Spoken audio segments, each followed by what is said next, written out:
So you're thinking of going plant-based, and there's a little voice in your head that kind of whispers, am I gonna vanish? Look, you're not alone. Most people, thanks to dodgy YouTube videos and the internet's favourite myth, think that going vegan is basically a fast track to becoming a sad, limp lettuce leaf in yoga pants. Like your muscles are just gonna walk out on you when you stop eating chicken. But that's not how our bodies work. That's definitely not how nutrition works. What's actually happening is you ditch animal products, but then you don't replace them properly. You fall into what I call the accidental sad salad diet. You're trying to do the right thing. You're loading your plate with veg, maybe some brown rice, but you're quietly forgetting a few things. A few key things. Protein, calories, bloody substance. Going vegan doesn't make you weak. But going underplanned, undereating, and pretending hummus is a main course, that will. The good news, it's not a vegan problem. It's just a strategy problem. And that's exactly what we're gonna fix. You can be plant-based, you can still be strong. You can still be fueled. You can still be energized. You can still be nourished. You just need to stop eating like a side dish. I'm Callum Ware, your plant-based nutritionist. Welcome back, legends. Look, it's not that you're vegan, it's because you're starving. Right, now that we've established that you're not going to disappear into thin air the moment you stop eating eggs, let's talk about the real reason people lose weight on a plant-based diet. Spoiler alert, it's not because plants have these magical fat melting powers. It's because most people, when they switch, eat like a bloody monk who's been banished to a remote hillside with a bag of lentils and a dream. You swap out meat, but you don't swap in anything. Your calorie intake crashes more than your motivation on the juice cleanse. Look, here's the brutal truth. It's really easy to undereat on a plant-based diet if you don't know what you're doing. Plant foods have volume, but they don't have a lot of calories. And that's brilliant if you're trying to lose weight.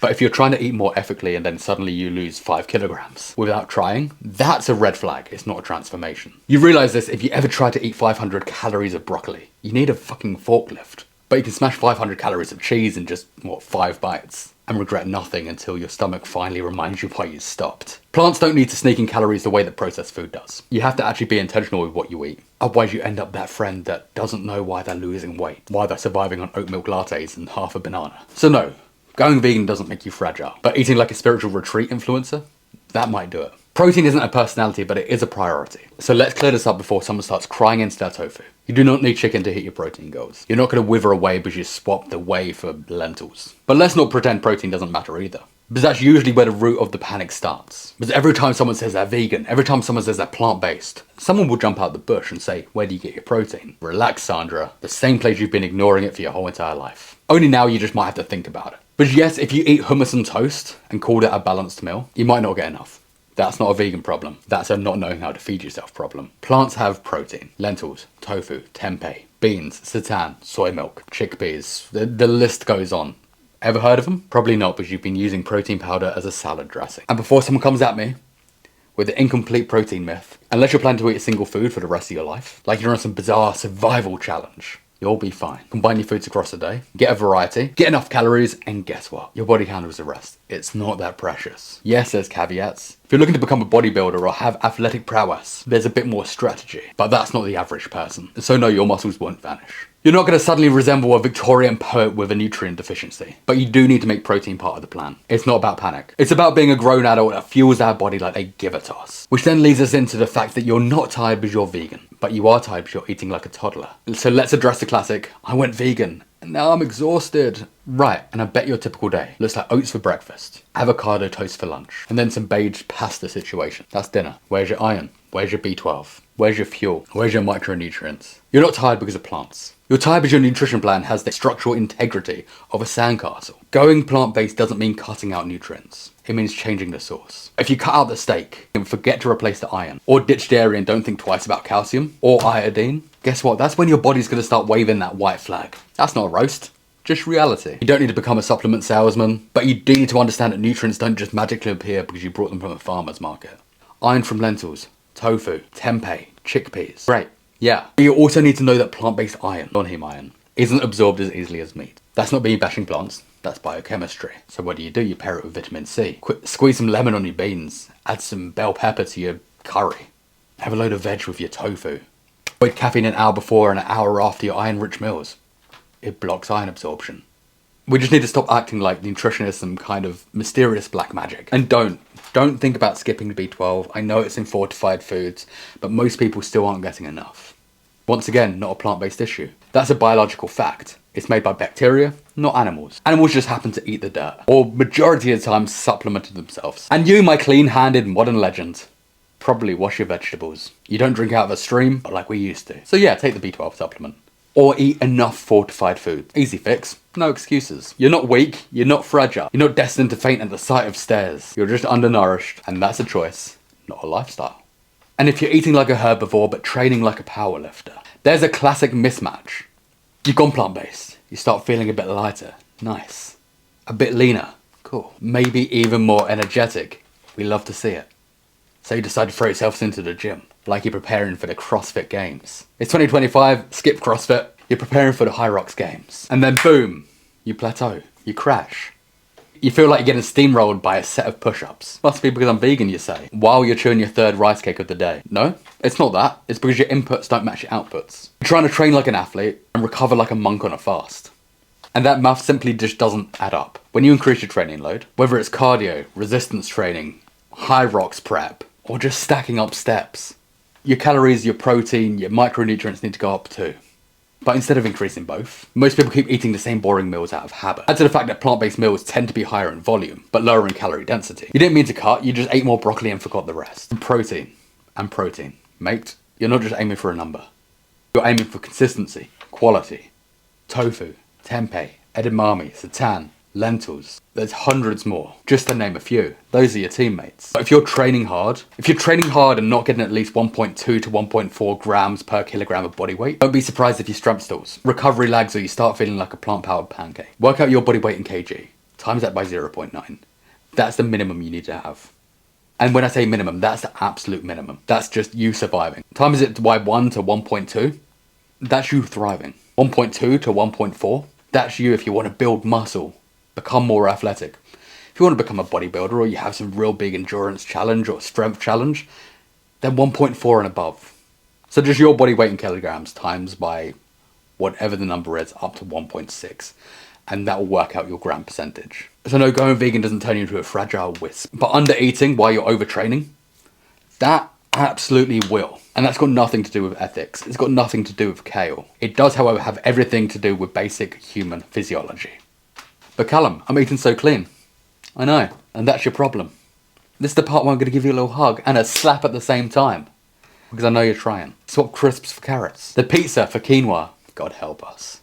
And your breakfast looks like a Pinterest board exploded. Here's the thing, eating clean is not the same as eating enough. And this is where people get it wrong.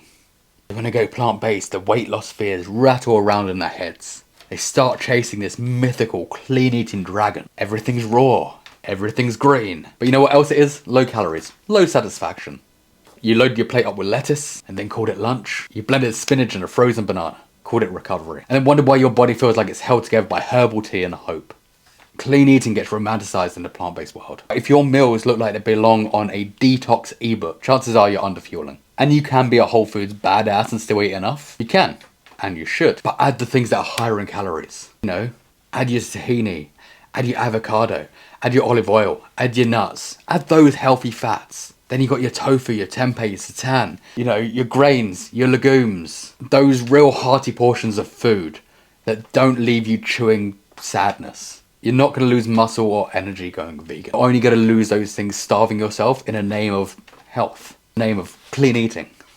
Stop with the food anxiety. And if we stop trying to impress Instagram with our lunch and get some damn calories in, we're going to be fine. Is there an art of actually eating enough without feeling like a compost bin? Yeah. Alright, let's talk strategy. You don't want to lose weight accidentally. You don't want to feel like you're fading into a damn leaf. Cool, so how do we stay fueled on a plant-based diet without eating like a rabbit on steroids? One word, calorie density. This is where most people screw it. Plants are volume rich, but often calorie poor. That's not a dig, just a nutritional blueprint. A massive bowl of salad, for instance, might look like a feast, but nutritionally it's often the equivalent of a sad snack. You chew it for 20 minutes, feel smug, then you're hungry 30 minutes later, and then raiding the fridge like a raccoon. If you're serious about not losing weight on a plant-based diet, you start stacking your meals with calorie-dense, nutrient-rich foods that kind of stick. So we're talking things like tofu that's been seasoned properly, cooked and actually respected, tempeh, the same, seitan. Avocados, but don't split them in three like you're budgeting for a recession. Whole grains, pasta, rice. Yes, eat carbs, Karen. Trail mix, smoothies, protein balls. Not dust and kale there. Peanut butter, TVP, potatoes, sweet potato. If you want to add in a fake meat, cool. But the salady type foods aren't going to give you that bang for your buck. And that doesn't include lentils, chickpeas or your legumes or pulses. Those things have calories, just not if you're splitting a tin into 6 portions. Here's the deal, volume is your friend, but calories are your ally. Combine both, unstoppable. Eat like you mean it. Don't just nibble at the corners of your appetite and then wonder why you're wilting. Because you're not fragile because you're plant-based. You're fragile because you're under-eating in the name of clean aesthetic. Big portions, smart ingredients, real energy. That's the move. Right, let's squash the fragile vegan stereotype once and for all. You know the one. Oh, I went vegan. I lost all my strength. My clothes fell off. I blew away in the wind. Yeah, no. It wasn't because plants are weak. It wasn't because your body can't adapt to plants. It's because you weren't eating enough of the right stuff. And your plate looked like a Pinterest board full of sadness. Let's be real. If someone switches to a plant-based diet and suddenly they feel like their performance, their energy, or their personality took a nosedive, it wasn't the plant's fault, it was the poor planning. What's often missing? Not just calories, but iron, B12, iodine, choline, zinc, calcium, omega-3s. And you're not a failure for missing these. You're not a superhuman. It's also not taught in schools. And plants don't come with nutrition manuals stapled to the side. So if no one tells you this stuff, you don't know what you're missing until you feel like you're a deflated beach ball. And that's where smart supplementation or smart food planning comes in. Fortified plant milks. Easy. Seaweed for iodine. Nori for iodine. Iodized salt for iodine. Nuts and seeds daily. Non-negotiable if you want. ALA omega-3. Seeds, nuts, flax, chia, hemp. And then EPA and DHA. To conversion rate shit. Have an algae oil. Have seaweed. Have wakame. Have nori. Have phytoplankton. These are rich in DHA. If you want to think clearly, yeah, B12, always. You don't need to be a nutritionist to get this right. You just need to stop assuming that plant-based equals automatically healthy and balanced. Kind of like saying how owning running shoots equals you being an athlete. If you feel like a legend, you'll feel like one. If you eat like a background character in a survival documentary, don't act shocked when your body starts rationing your charisma. You're not a leaf, you're a human. Eat like one. So let's have it straight. If you're constantly tired, if you're constantly losing weight without trying, or walking around like you just survived a Victorian illness, that's not a personality trait. That's your body actually asking for food, loudly.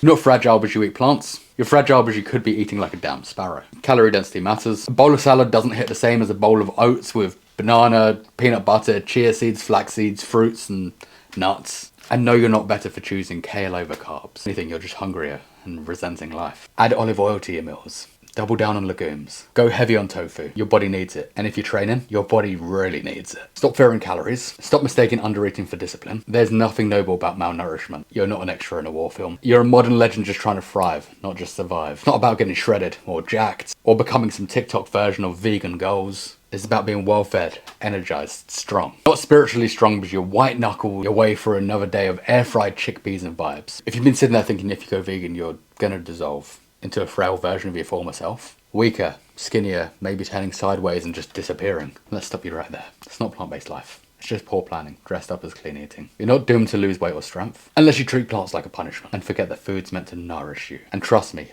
lentils, oats, peanut butter, rice, tofu, tempeh, hummus, pasta, olive oil, bananas, they've all got your back. But they can't do anything if you're just trying to survive on a single piece of sliced tomato and a podcast episode about breath work. It's not about going vegan, it's about doing it properly, without starving yourself into oblivion and then blaming broccoli for your fatigue. So if you've made the leap, or you're thinking about it, just know this, you don't have to shrink to fit the stereotype. You don't have to apologize for eating. And you don't have to prove anything by suffering through it. Fuel yourself, know your numbers, eat like you mean it. And above all, stop thinking that only 2 options are steak or sadness. The middle ground, that's where the power is. YouTube has this funky thing going on where it knows what you want to watch next. It's that apparently. Peace and plants, legends. See you next time.